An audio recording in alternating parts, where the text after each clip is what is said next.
பிஸ்தா, பாதாம், தேங்காய் இது மூணுத்தையும் வச்சு ஒரு சூப்பர் ஈவினிங் ஸ்நாக்ஸ் தாங்க செய்ய போகிறேன். இந்த ஈவினிங் ஸ்நாக்ஸுக்கு முக்கியமானது ராகி மாவு தாங்க. இந்த 30 நாளைக்கு 30 வகையான ஈவினிங் ஸ்நாக்ஸில் ராகி மாவில் இன்றைக்கி ஒரு ரெசிபி தாங்க செய்ய போகிறேன். அது என்ன ரெசிபின்னு பார்க்கலாம். இந்த ரெசிபி செய்கிறதுக்கு ஒரு ஸ்டவ் பற்ற வச்சு நான்ஸ்டிக் தவா வச்சுருக்கேன்.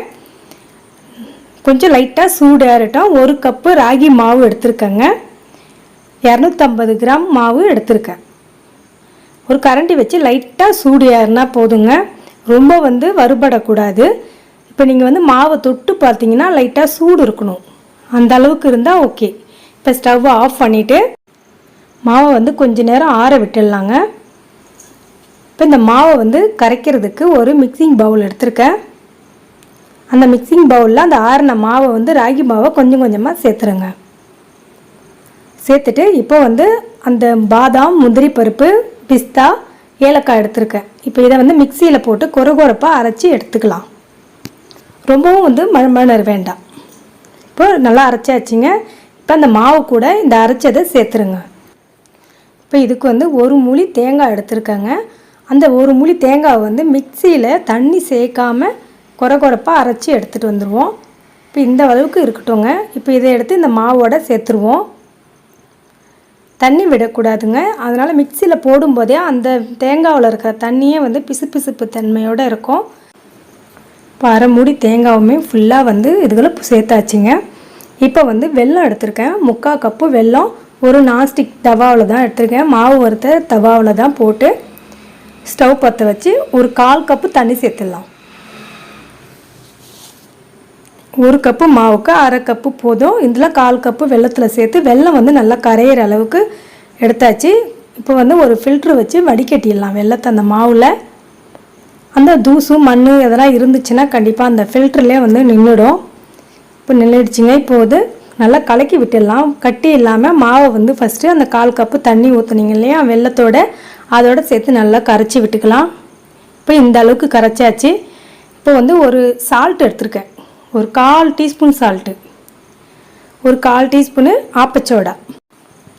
இதுக்கு இன்னும் ஒரு 1/4 கப்பு தண்ணி சேர்த்து நல்லா கலக்கி விட்டுடலாம். வெல்லத்தில் சேர்த்து ஒரு 1/4 கப்பு, இப்போ ஊற்றுந்து ஒரு 1/4 கப்பு, அரை கப்பு தண்ணி சேர்த்துருக்கேன்.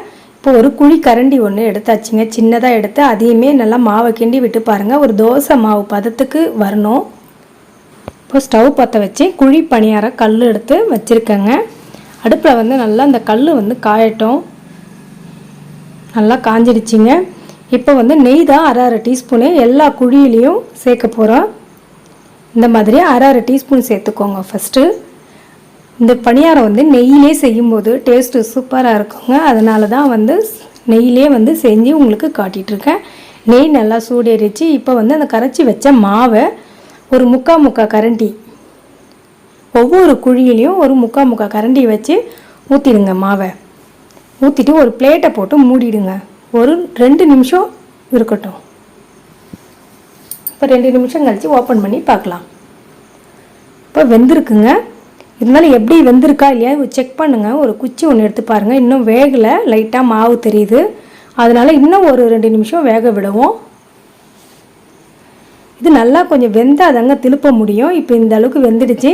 இப்போ பதமாக திருப்பி போட்டுக்கோங்க. ஒரு கம்பி கூட வச்சு நீங்கள் திருப்பிக்கோங்க. நான் இந்த மாதிரி ஒரு குச்சி வச்சு தான் திருப்புறேன்.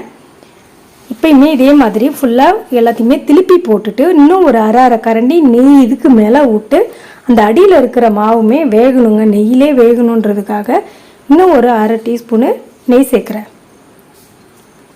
அந்த பணியாரத்தை சுற்றியே ஊற்றுங்க.